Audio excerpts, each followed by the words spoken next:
Amityville. Même si vous me donniez $1 billion, je ne retournerai pas dans cette maison, parce qu'elle a gâché ma vie et celle de mon mari. Lorraine Warren. Le 13 novembre 1974, à environ 3h30 du matin, la mère d'Ed Warren perdit subitement la vie. Elle avait arrêté de boire des dizaines d'années auparavant. Elle était sortie victorieuse d'un combat contre le cancer, et personne ne s'attendait à son décès. Au même moment, Ronald DeFeo Jr. abattait froidement tous les membres de sa famille avec un fusil. À cette époque, Ed et Lorraine donnaient des conférences dans un autre État et n'ont entendu parler de la tuerie que bien plus tard. En décembre 1975, George et Kathy Lutz ont acheté la maison des DeFeo. Ils pensaient y rester toute leur vie, mais, un mois après leur arrivée, ils ont abandonné toutes leurs affaires et se sont enfuis.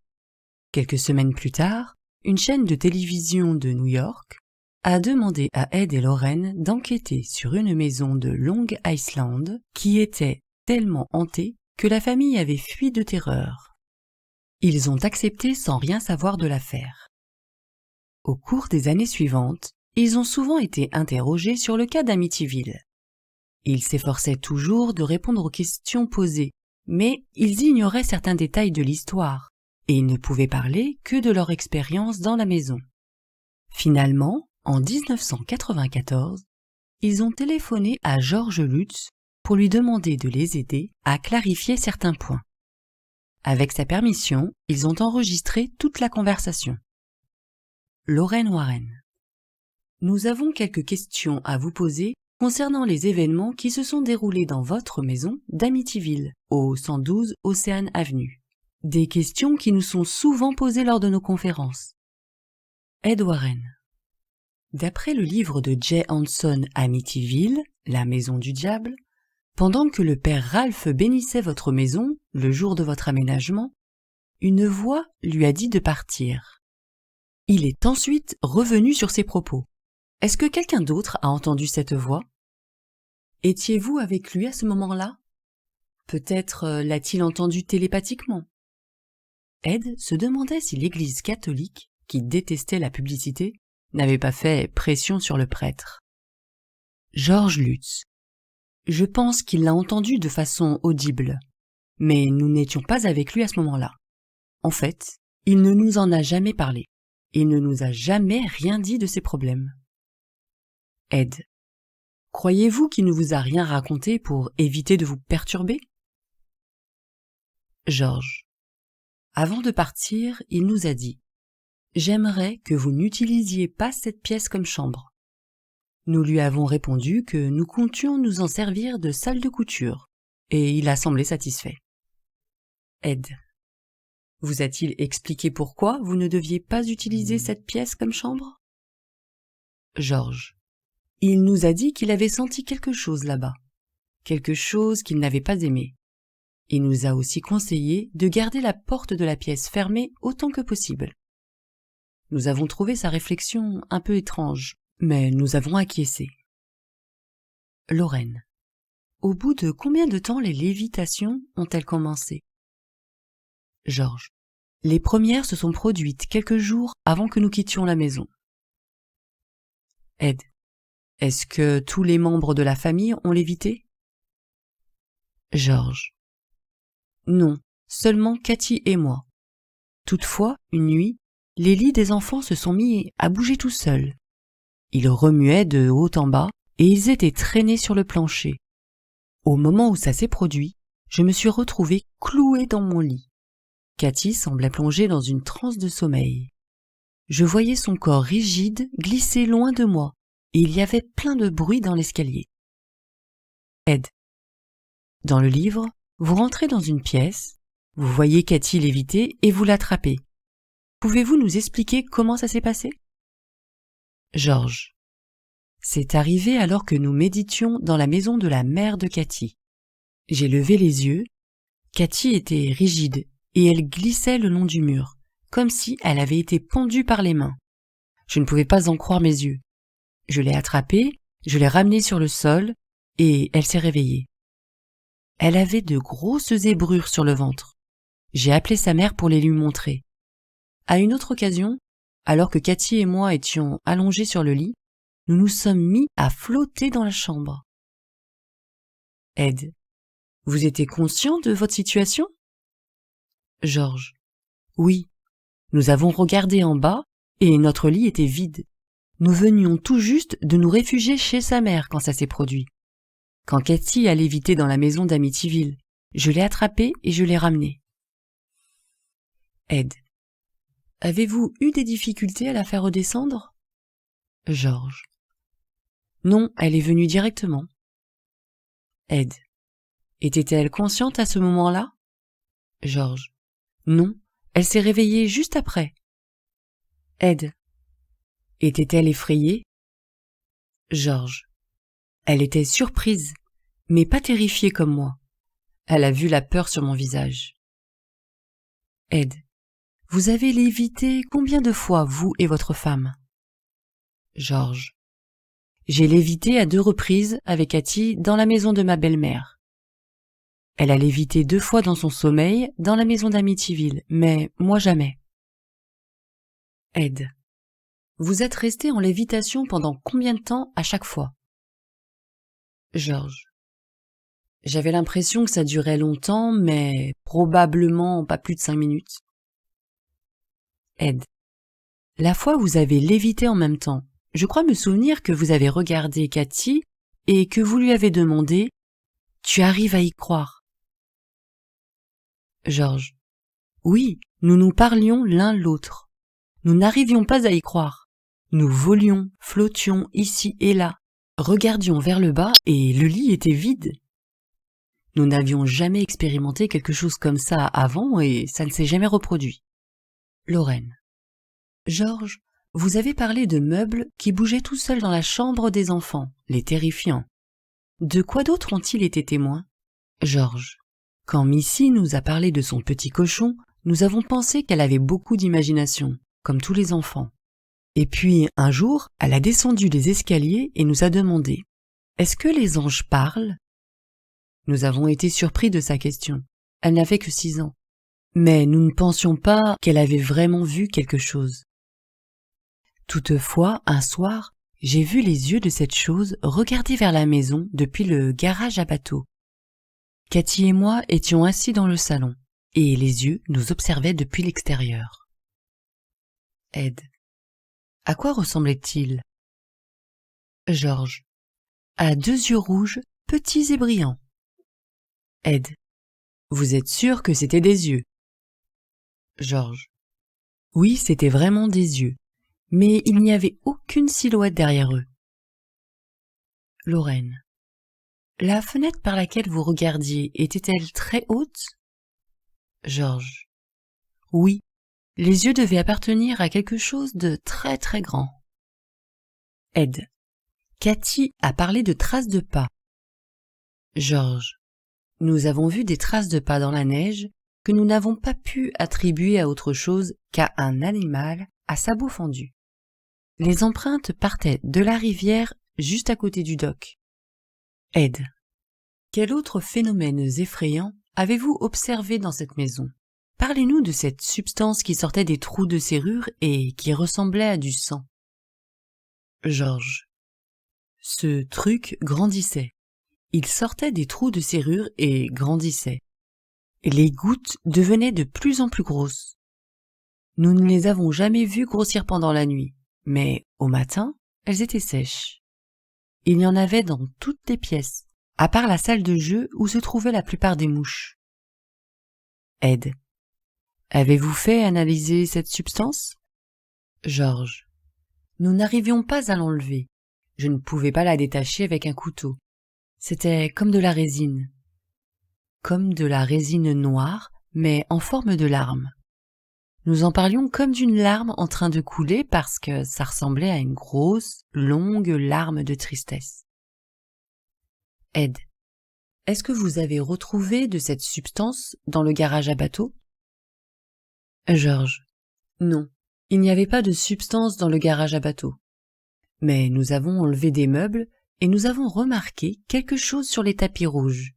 Une substance qui ressemblait à de l'huile verte avec des morceaux de gelée. Elle allait de pièce en pièce. Elle semblait former une sorte de piste. Elle montait et descendait les escaliers, mais la plupart des traces allaient de la salle de couture à notre chambre. Ed, avez-vous touché à cette substance verte, et si vous l'avez fait, ça ressemblait à quoi? Georges, elle était collante. Les traces partaient durant la journée, et elles revenaient la nuit. Nous les trouvions en nous réveillant. Le soir, il n'y avait rien, et le lendemain matin, elles étaient là. Donc, au début, nous avons blâmé les enfants. Nous avons essayé, pendant au moins 3 semaines, de trouver des explications logiques à toutes ces étranges choses qui nous arrivaient. Nous ne croyions pas en des raisons surnaturelles. Quand nous avons compris que la plupart des événements ne pouvaient pas être attribués à des causes physiques, alors nous sommes partis. Ed.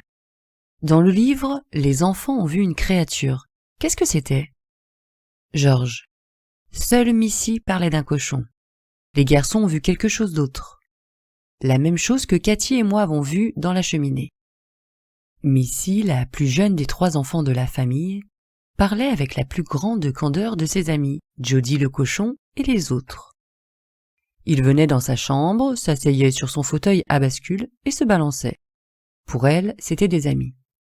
Ed, pourriez-vous nous la décrire? Georges. Ça ressemblait à un homme du Ku Klux Klan, avec la moitié de la capuche relevée. Il n'avait pas de visage. La première fois que je l'ai vu, c'était juste une esquisse dans la cheminée, mais il est resté là pendant des jours. La fois suivante, c'était le tout dernier jour, le matin où nous sommes partis. Je crois que Lorraine et vous avez vu quelque chose dans la cheminée alors que vous enquêtiez dans la maison. Lorraine. Oui, je m'en souviens, Ed, je m'en souviens. Cette nuit-là, je me trouvais dans la maison avec le docteur Oasis et le docteur Tanis. Quand nous avons regardé dans la cheminée, j'ai remarqué quelque chose qui ressemblait à ce que nous avions vu dans la maison de West Hartford. Le cas de West Hartford était une autre hantise terrifiante. Ed, qu'est-ce qui vous perturbait le plus quand vous viviez dans la maison? Georges. Je pensais que mon imagination me jouait des tours. Vous fermez une porte et vous la retrouvez ouverte. Vous en ouvrez une et elle se ferme. La toute dernière nuit, quelque chose s'est glissé dans le lit avec nous. Vous pouviez voir ses impressions sur le lit, ses empreintes de pas, sentir son poids et presque sa respiration. Il y avait tellement de bruit dans cette maison, ça ressemblait à une fanfare démentielle, comme si des musiciens avaient joué différents morceaux, chacun dans leur coin. La première fois que c'est arrivé, j'ai pensé qu'un réveil radio ou quelque chose du même genre était tombé dans les escaliers. Mais ça n'était pas un réveil radio.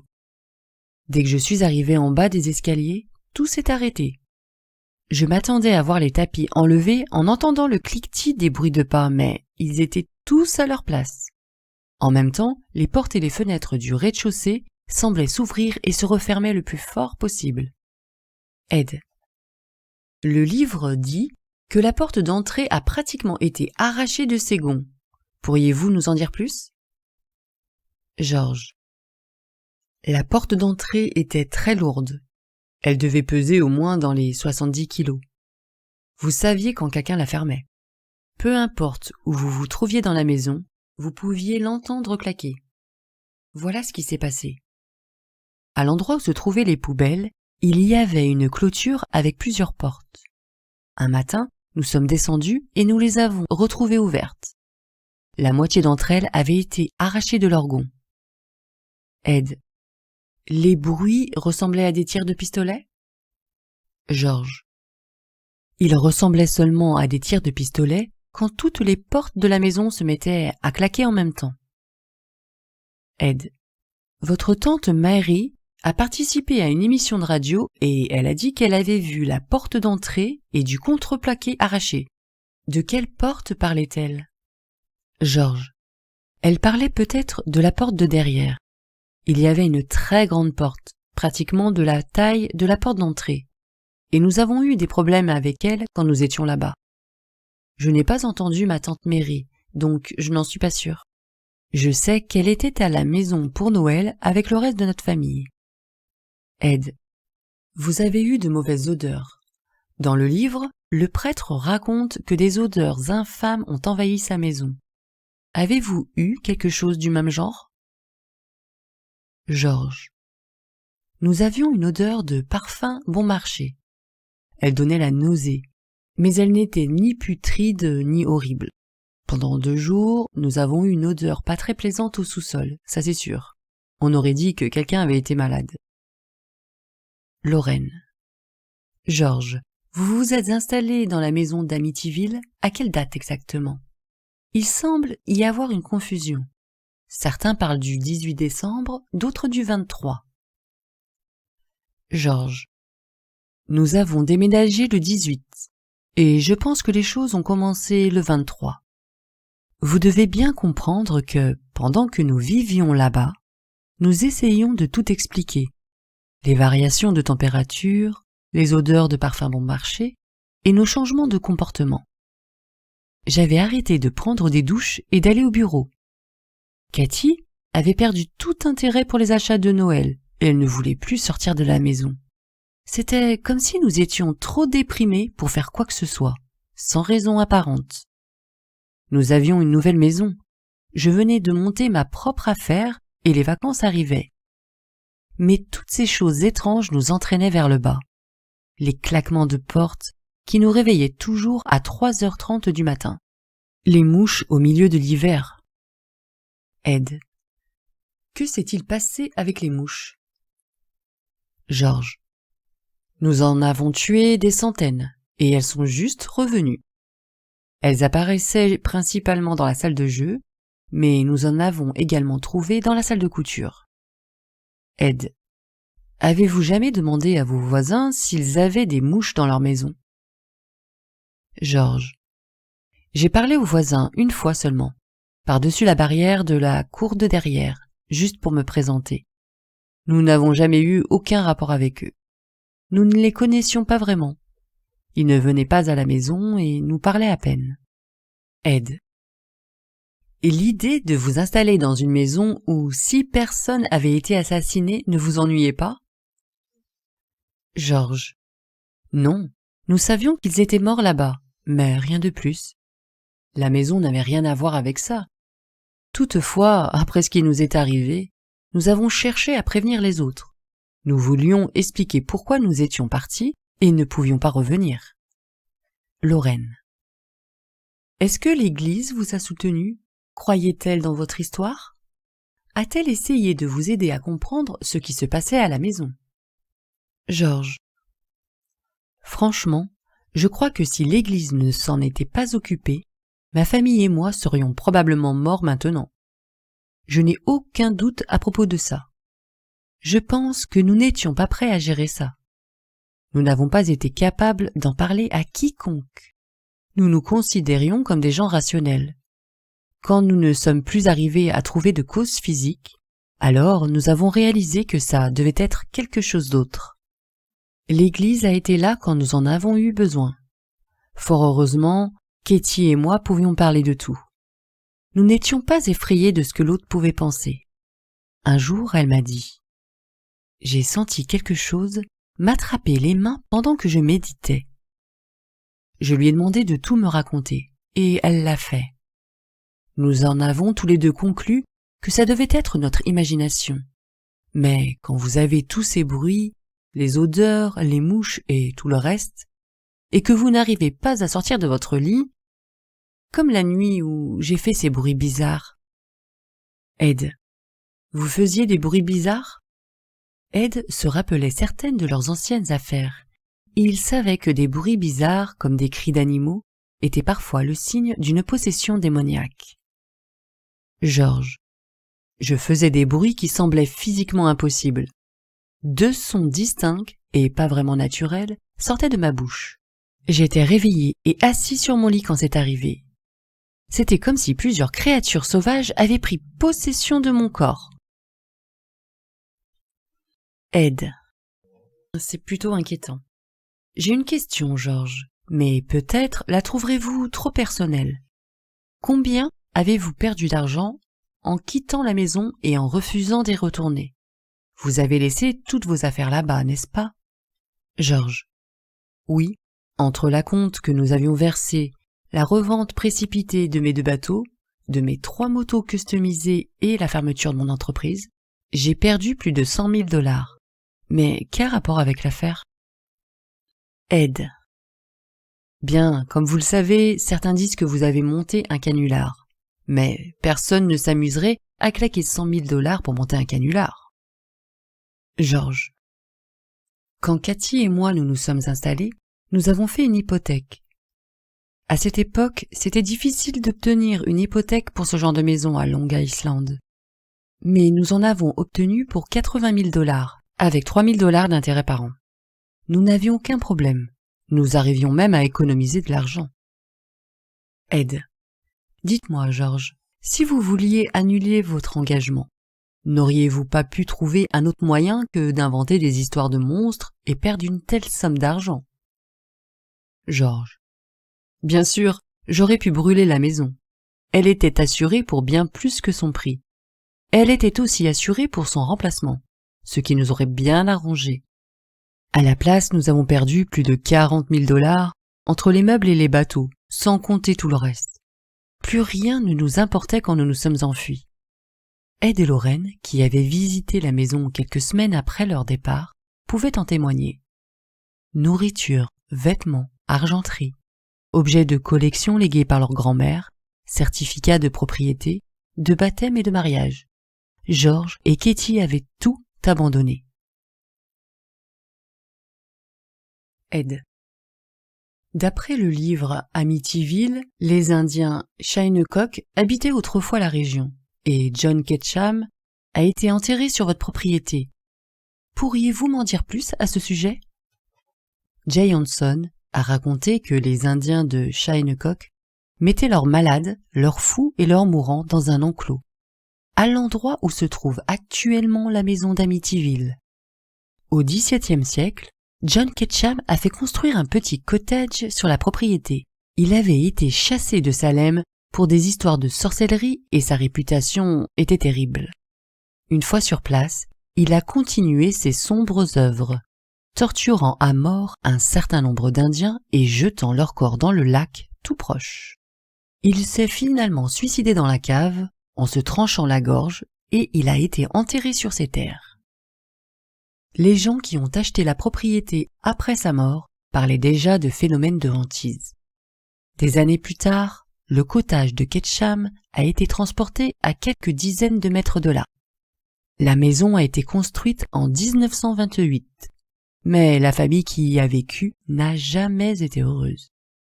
George, Katie et moi, nous avons essayé de faire quelques recherches sur la propriété par l'intermédiaire de la Société historique d'Amityville. Certains faits nous ont été rapportés par un enquêteur qui travaillait pour William Weber, l'avocat de Ronald DeFeo, et par un criminologue du nom de Paul Hoffman. Nous n'avons jamais pu vérifier si ces informations étaient vraies ou non. Toutefois, nous avons trouvé certaines choses dans des livres que mon beau-frère avait en sa possession. Il y a très peu de copies de ces livres. Honnêtement, je ne sais pas si les Shinnecock vivaient ici ou non. Toutefois, Alexis Tanis, apparemment, fait état d'Indiens quand il est venu enquêter dans la maison. Je vais vous lire le passage du Book Gallery Magazine de décembre 1977, écrit par Donald Newlove.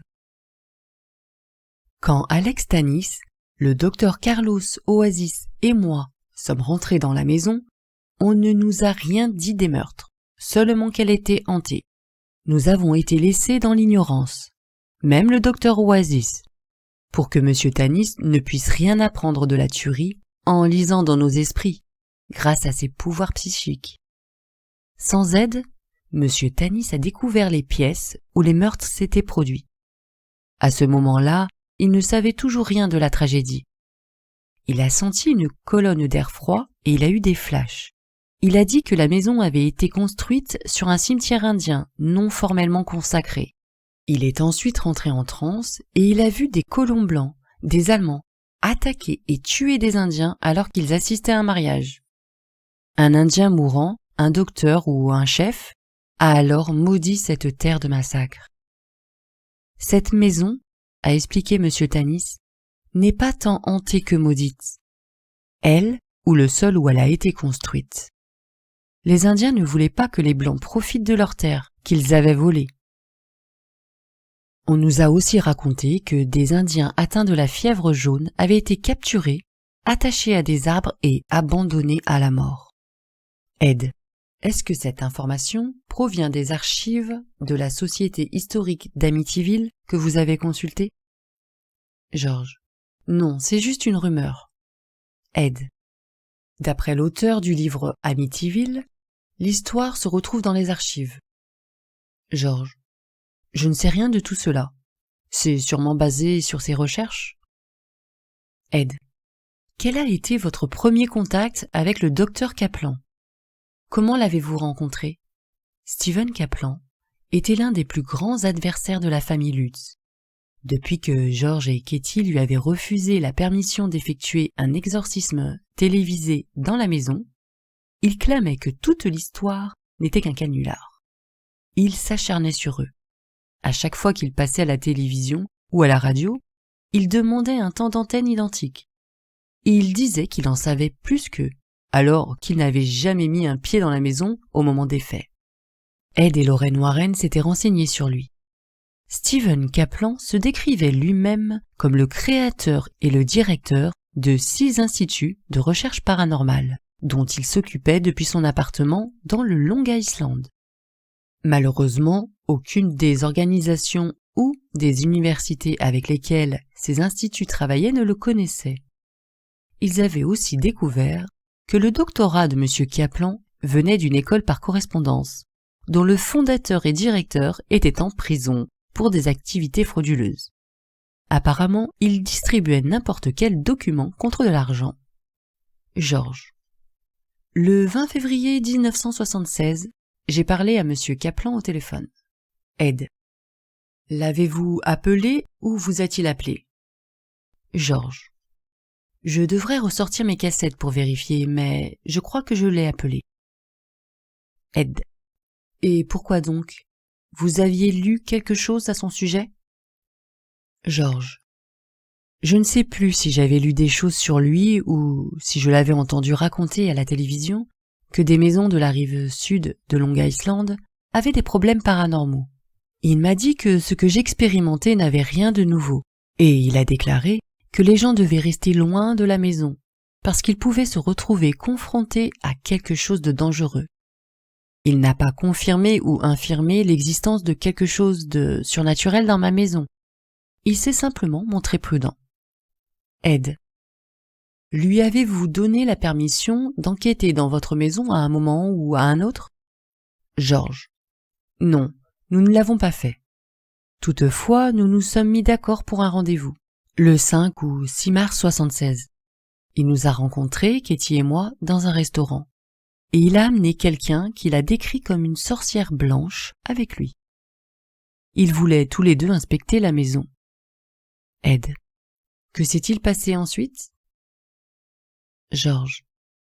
Après notre entrevue, j'ai appelé l'université de Durham, 2 associations de recherche de Manhattan et l'université de Stony Brook pour me renseigner sur le docteur Kaplan.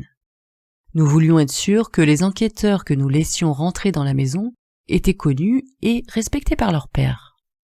Pour notre sécurité et celle des autres, nous ne voulions laisser rentrer aucun charlatan. La Société américaine pour la recherche psychique et la Fondation de parapsychologie, toutes les 2 basées à New York, nous ont dit ne pas connaître M. Kaplan et n'avoir jamais entendu parler de lui. Ed. Ainsi, vous n'avez pas pu vérifier ces références. George. Non, je n'y suis pas arrivé. Les universités de Durham et de Stony Brook ne le connaissaient pas non plus. Personne n'avait jamais entendu parler de lui. Ed. Que s'est-il passé ensuite? George. J'ai appelé M. Kaplan et je lui ai dit que nous avions décidé de ne pas lui laisser inspecter la maison. Il semblait un peu contrarié au téléphone et il a voulu que je lui explique pourquoi. Je lui ai dit que nous voulions uniquement des professionnels et que nous n'avions pas réussi à vérifier ses références. J'ai essayé de lui parler franchement, sans faire d'insinuations sur ses capacités, mais en insistant sur le fait que nous voulions être sûrs des personnes avec qui nous allions travailler sur ce cas. Ed. Est-ce que M. Kaplan avait parlé d'exorciser la maison? George. Je crois qu'il nous avait dit qu'une des conséquences de l'enquête qu'il mènerait avec la sorcière blanche serait un exorcisme, dont elle pourrait se charger. Toutefois, l'idée d'une sorcière nous ennuyait, Katie et moi. Nous préférions des enquêteurs scientifiques. Tout d'abord, nous n'étions pas certains qu'il était vraiment un parapsychologue professionnel, vu que personne ne le connaissait dans le milieu. Deuxièmement, l'idée d'amener une sorcière dans la maison nous inquiétait. Nous ne voulions pas avoir affaire avec des sorcières. Nous lui avons dit que nous n'étions pas intéressés, et après ça, nous n'avons plus jamais eu de contact direct avec lui. Ed. George, M. Kaplan a souvent fait état de votre santé mentale. Il affirme que vous étiez sous traitement psychiatrique juste avant de rentrer dans la maison d'Amityville. George. Je ne sais pas de quoi il parle, à moins qu'il ne fasse référence à mon conseiller matrimonial. En 1974, après mon divorce, j'ai suivi une thérapie de groupe avec un mec qui possédait un master dans le social. Il y avait plein de gens là-bas qui essayaient de comprendre pourquoi leur relation s'était mal terminée. Personne ne m'avait dit que je ne devais pas y aller. Mais c'est quelque chose que je voulais faire. Je n'ai jamais eu de problème psychologique. Ça me fait penser à un article que j'ai trouvé dans le Washington Post. Il est daté du 9 décembre 1977. Le docteur Stephen Kaplan de l'Institut américain de parapsychologie, dans le Queen, a été appelé de façon répétée par les Lutz et il a entrepris l'investigation du cas après quelques mois. M. Kaplan est maintenant convaincu que l'histoire est un gros canular. Il est devenu suspicieux car les Lutz changeaient les détails de leurs histoires d'une fois sur l'autre. Il pense qu'il y a de très fortes possibilités que les Lutz aient inventé toute l'histoire à cause de soucis financiers. Ils avaient de graves problèmes financiers, a-t-il déclaré. Ils cherchaient une maison entre 30 et 50 000 $, et ils se sont retrouvés avec une maison à 80 000. Ed. D'après l'article, vous n'avez jamais été capable d'effectuer le versement suivant de votre hypothèque.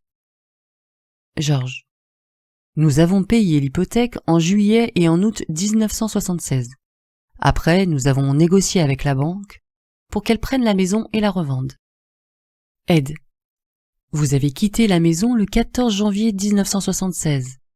Mais l'hypothèque a été payée jusqu'en juillet-août. George.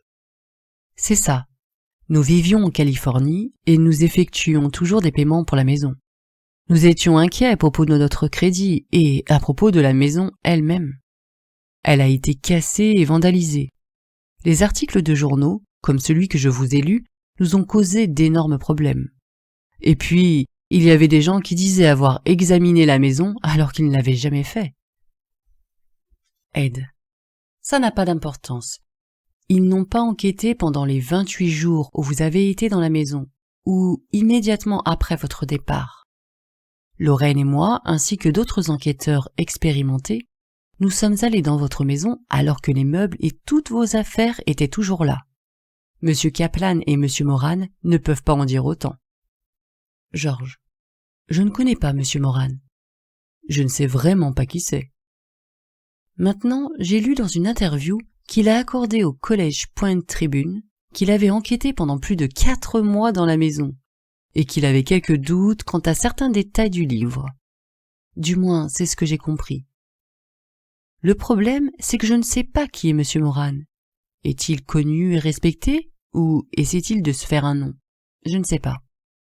Ed. Est-ce que la police est venue dans votre maison? L'avez-vous jamais appelé? George. Non. Le sergent Camarato s'est retrouvé cité dans le livre à cause des histoires des journaux. Je veux que vous compreniez, nous avons rendu la tâche de Jay Hanson, l'auteur du livre, difficile. D'abord, nous ne voulions pas le laisser rentrer dans la maison. Nous pensions qu'il serait plus en sécurité s'il n'avait pas de contact direct avec elle. Par conséquent, il était dépendant des cassettes que nous avions enregistrées et des histoires de journaux. Et comme nous le savons tous, les journaux ne sont pas toujours précis. Le sergent Camarato était cité dans les journaux. Et c'est comme ça qu'il s'est retrouvé dans le livre. Jay Hanson a aussi eu des problèmes avec nos cassettes. Elles n'étaient pas de la meilleure qualité. Nous avions enregistré les événements sur un petit magnétophone pour pouvoir nous en rappeler. Nous ne pensions pas qu'elles seraient écoutées par quelqu'un d'autre. Quand l'idée est venue pour le livre, nous avons espéré qu'elle nous éviterait d'avoir à revivre tout ça. Nous n'avions pas envie d'en parler. Ed. George, pouvez-vous me dire quand vous est venue l'idée de faire un livre de votre histoire? Vous avez contacté quelqu'un? George. William Weber, l'avocat de Ronald DeFeo, nous a proposé un marché. Ronald DeFeo lui avait cédé tous les droits de son histoire. Il nous a approchés avec un contrat pour 3 films et 3 livres. Nous avons refusé. Nous n'étions pas intéressés. Il nous a envoyé le contrat en question. Nous lui avons dit que nous le lirions, mais nous n'avions pas envie de nous retrouver impliqués dans un projet d'une telle ampleur. Et puis, nous étions plutôt inquiets. Aucune référence à ce type de phénomène n'avait jamais été publiée, à part L'Exorciste. Il n'y avait rien qui parlait d'une maison.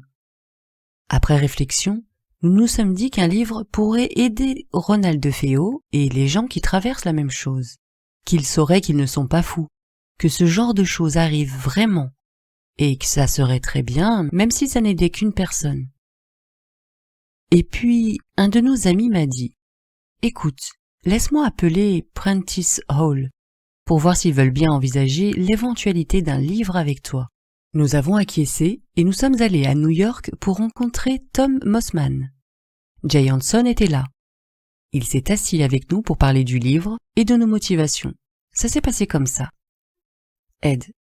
Alors, vous n'avez pas acheté une maison pour prétendre qu'elle était hantée. Écrire un livre et gagner $1 million. George.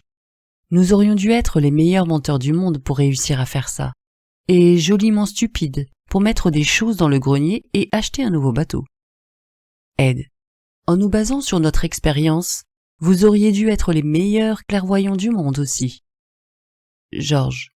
En effet, nous aurions dû payer tous les enquêteurs indépendants avant même qu'ils ne viennent dans la maison. Par exemple, nous ne sommes pas venus vous chercher. Channel 5 nous a ramené du monde. Quand des enquêteurs visitaient la maison, nous ne leur disions rien du tout. Vous avez pu le constater vous-même. Ils allaient où ils voulaient. Qu'ils découvrent quelque chose ou pas ne tenait qu'à eux. Ça n'était pas à nous de leur dire quoi que ce soit. Ed et Lorraine savaient que George Lutz leur disait la vérité. Au début, ils s'étaient sentis grandement frustrés qu'ils ne veuillent rien leur raconter, mais, en rentrant dans la maison, tout était devenu clair. Lors de leur première visite, Lorraine avait commencé à grimper les marches de l'escalier intérieur, et une force avait tenté de l'empêcher de monter, l'obligeant à lutter pour avancer. Elle s'était arrêtée et, serrant une réplique du Padre Pio dans sa main, elle avait demandé de l'aide au Saint-Homme. Ses prières semblaient avoir été entendues, car elle avait pu grimper les marches restantes sans encombre. En arrivant au premier, elle avait tourné à gauche et elle était rentrée dans la salle de couture. Submergée par un sentiment d'horreur absolue, elle avait alors dit au journaliste qui se trouvait à ses côtés « J'espère que je n'irai jamais dans un endroit plus proche de l'enfer que celui-là. » Au même moment, Ed, qui ignorait tout des problèmes de sa femme, faisait de la provocation religieuse au sous-sol. Il avait sommé l'esprit de lui révéler son identité, et une pression énorme s'était abattue sur lui, le plaquant sur le sol. Des centaines de petites aiguilles électriques avaient commencé à le piquer. Puis, une serviette chaude et humide était venue recouvrir son visage et il s'était mis à suffoquer. Finalement, Il avait réussi à chasser l'esprit au nom de Jésus-Christ, et il s'était dit « Je ne pense pas que je reviendrai ici un jour. Une maison ne vaut pas la vie d'une personne. » Ed. Durant vos 28 jours dans la maison, avez-vous eu l'impression d'être attaqué par quelque chose de paranormal, de surnaturel? Georges. Non, c'est un ami qui nous a suggéré cette idée. L'un de ses fils a eu un problème avec quelque chose dans une chambre. Ça l'a tellement effrayé qu'il ne voulait plus y retourner. Mon ami a fait le tour de la maison et il a récité une prière dans chacune des pièces. Il a ouvert toutes les fenêtres, lui a dit de partir, et voilà. Nous avons été tranquilles pendant environ 1 heure, et tout est devenu bien pire. En fait, le livre présente les choses différemment parce que les premières semaines étaient ennuyeuses à raconter, mais que pendant la dernière, tant de choses se sont passées que personne ne l'aurait cru. Mais nous n'avons pas vécu 28 jours de terreur. C'est la dernière semaine qui a vraiment été mauvaise. Nous ne pouvions plus rester là-bas.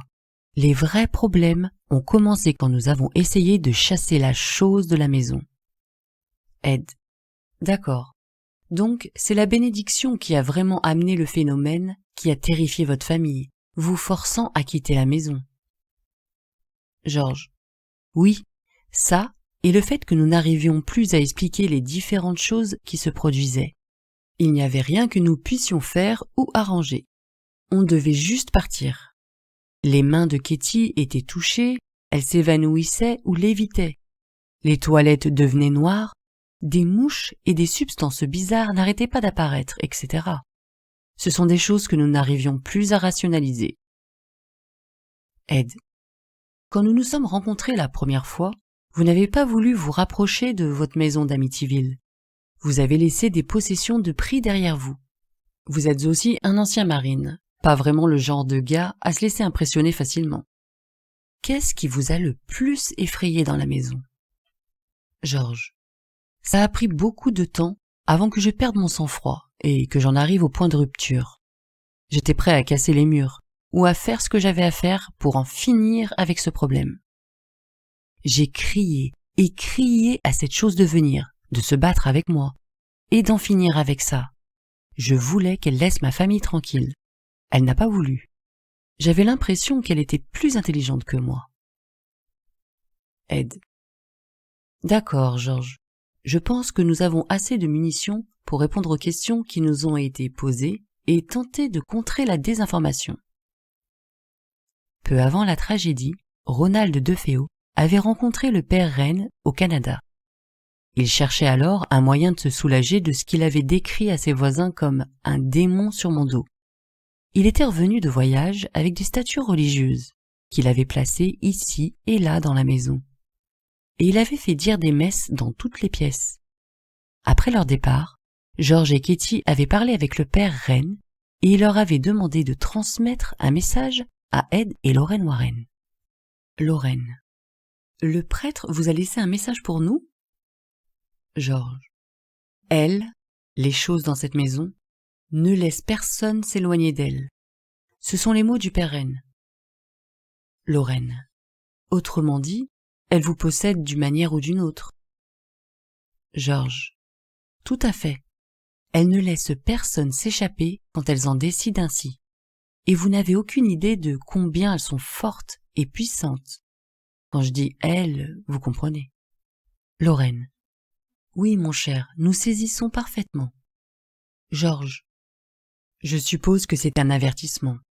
Ce sont des mots, mais ils ne me surprennent pas.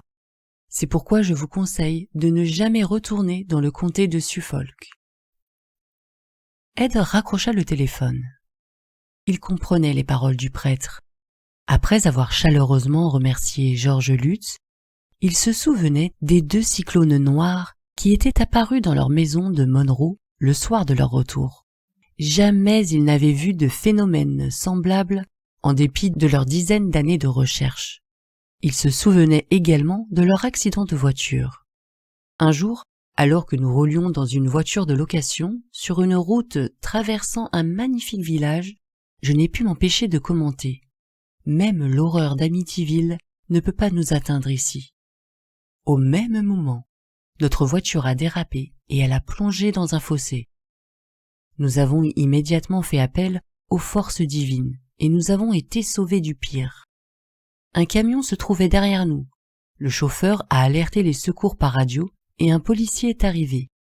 Il a examiné la scène sans parvenir à comprendre comment nous avions pu survivre.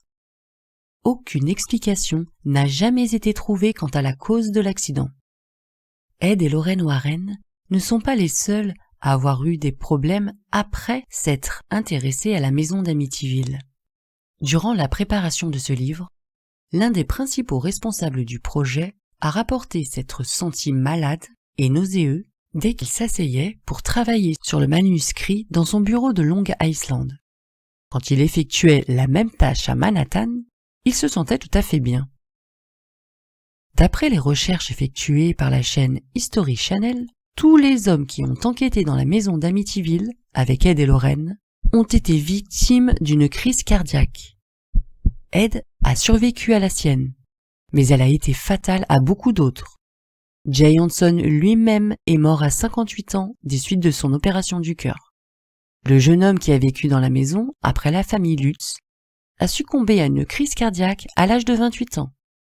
Katie et George ont divorcé en 1988. Katie est morte d'une longue maladie en 2004 et George d'une crise cardiaque dans l'après-midi du 8 mai 2006. À ce moment-là, il préparait un livre comportant des photos inédites sur la maison d'Amityville.